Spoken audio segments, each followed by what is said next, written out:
नमस्कार दोस्तों, आप सभी का लेजेंड बायोग्राफी चैनल में स्वागत है। अगर आप इस चैनल पर नए हो तो प्लीज़ इस चैनल को सब्सक्राइब, शेयर एंड लाइक ज़रूर करें। दोस्तों, आज हम विश्व का सबसे बेहतरीन पिस्तौल शूटर कारोले टकेक्स का जीवन चरित्र देखेंगे। सफलता शब्द बोलने में जितना आसान है, उनके पीछे उतनी ही ज़्यादा मेहनत छिपी होती है। कहते हैं मंजिल उन्हीं को मिलती है जिनके सपनों में जान होती है, क्योंकि पंखों से कुछ नहीं होता, हौसलों से उड़ान होती है। यह कहानी है 1938 की एक हंगेरियन आर्मी के जवान की, जिसका नाम था कारोले। वो एक पिस्तौल शूटिंग का बेहतरीन खिलाड़ी था और उसका सपना भी यह था कि वो पिस्तौल शूटिंग में ओलंपिक में गोल्ड मेडल जीते।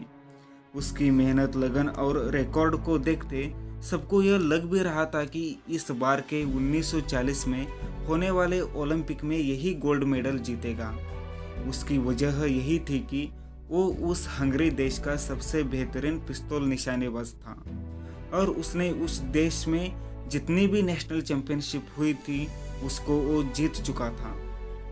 सिर्फ उसका एक सपना था ओलंपिक में गोल्ड मेडल जीतना, और वो उस सपने से सिर्फ थोड़ा ही दूर था, क्योंकि 2 साल बाद 1940 में ही ओलंपिक था। लेकिन उसके इस सपने पर अचानक से पानी फिर गया। वो एक आर्मी कैंप में अभ्यास कर रहा था। उस वक्त एक हादसा हो गया। उसके दाहिने हाथ में एक हैंड ग्रेनेड का विस्फोट हो गया और कारोले का हाथ इतनी बुरी तरह से जल गया कि अब उस हाथ से वो कुछ नहीं कर सकता था। उसका वो हाथ एकदम बेकार हो गया। इस हादसे में कारोले का दाहिना हाथ चला गया, मतलब सब खत्म। जो उसका सपना था वो रातों रात मिट्टी में मिल गया। अगर इस जगह पर हम में से कोई होता तो अपनी किस्मत पे रोता और हार मान लेता, लेकिन यह बहाने आम लोगों के लिए है, कारोले के लिए नहीं। उसने इतने बड़े हादसे और कुदरत की इस मजाक के सामने हार नहीं मानी। उसे तो ओलंपिक में गोल्ड मेडल जीतना ही जीतना था। उसका लक्ष्य तो एकदम स्पष्ट था। उसका मनोबल तो लोहे की तरह मजबूत फौलादी था। वो हार नहीं माना, उठ खड़ा हुआ और उसने तय किया, कोई बात नहीं, इस हादसे में मेरा दाहिना हाथ चला गया तो क्या हुआ, मेरे पास बायां हाथ तो है। उसने तय किया कि वो अब अपने बाएं हाथ को दुनिया का सबसे बेहतरीन हाथ बनाएगा। अस्पताल में 1 महीना बिताने के बाद जैसे ही उसे अस्पताल से छुट्टी मिली तो वो फिर से अपने मकसद में लग गया।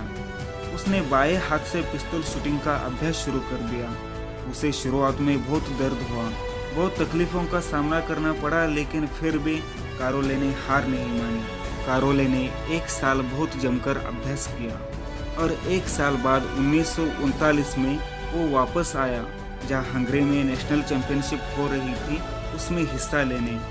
तब तक किसी को पता नहीं था कि कारोले अपने बाएं हाथ से अभ्यास कर रहा था।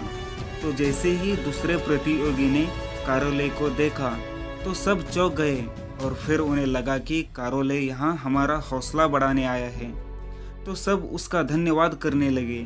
लेकिन सबको तब झटका लगा जब कारोले ने कहा, मैं यहाँ आप लोगों का हौसला बढ़ाने नहीं, आपसे मुकाबला करने आया हूँ, आप लोगों से लड़ने आया हूँ। वहाँ कारोले का मुकाबला उन लोगों से था जो अपने सबसे अच्छे हाथ से निशाना लगा रहे थे और कारोले अपने बाएं हाथ से निशाना लगा रहा था। लेकिन इस नेशनल चैंपियनशिप में कारोले जीत गए और उसकी बहुत तारीफ हुई।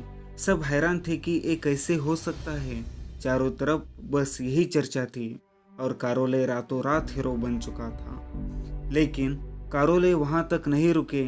उसका तो बचपन से एक ही सपना था, एक ही लक्ष्य था, उसे तो दुनिया का सबसे बेहतरीन निशानेबाज बनना था। इसलिए उसने अब 1940 में होने वाले ओलंपिक का अभ्यास शुरू कर दिया और फिर से सबको लगने लगा था कि इस बार यही ओलंपिक में गोल्ड मेडल जीतेगा, और वो बहुत ही सही तरीके से आगे बढ़ रहा था। लेकिन शायद किस्मत को यह मंजूर नहीं था। किस्मत ने फिर से अपना पलड़ा बदला और 1940 के ओलंपिक दूसरे विश्व युद्ध की वजह से रद्द हो गई। उसका सपना अब फिर से धुंधला होता दिख रहा था। सबको लगने लगा कि अब तो सब खत्म हो गया, लेकिन हार माने ऐसा कारोले नहीं था। उसने कहा, कोई बात नहीं, यह नहीं तो आने वाले ओलंपिक 1944 में गोल्ड मेडल जीतूंगा। और उसने अपनी तैयारी जारी रखी, लेकिन किस्मत भी उसका बार बार इम्तिहान ले रहा था। 1944 में होने वाले ओलंपिक्स भी दूसरे विश्व युद्ध के कारण रद्द हो गई। इससे बुरा क्या हो सकता था। पहले हाथ चला गया और फिर 2 मौके भी चले गए। कारोले की उम्र भी बढ़ती चली जा रही थी, लेकिन वो वक्त भी आ गया और आखिरकार 1948 में ओलंपिक्स आयोजित हुए। कारोले ने इन खेलों में वो कर दिखाया जो किसी 38 वर्षीय खिलाड़ी के लिए करना लगभग असंभव था। लेकिन कारोले के शब्दकोश में असंभव शब्द तो था ही नहीं। उन्होंने इस ओलंपिक में न सिर्फ हिस्सा लिया बल्कि गोल्ड मेडल भी जीता। ये ऐसा पल था जिसने सारे हंगरी देश को गौरवित कर दिया था। पर सफर यही नहीं रुकने वाला था। 4 साल बाद 1952 के ओलंपिक्स में उन्होंने फिर से गोल्ड मेडल जीता और इतिहास रच दिया।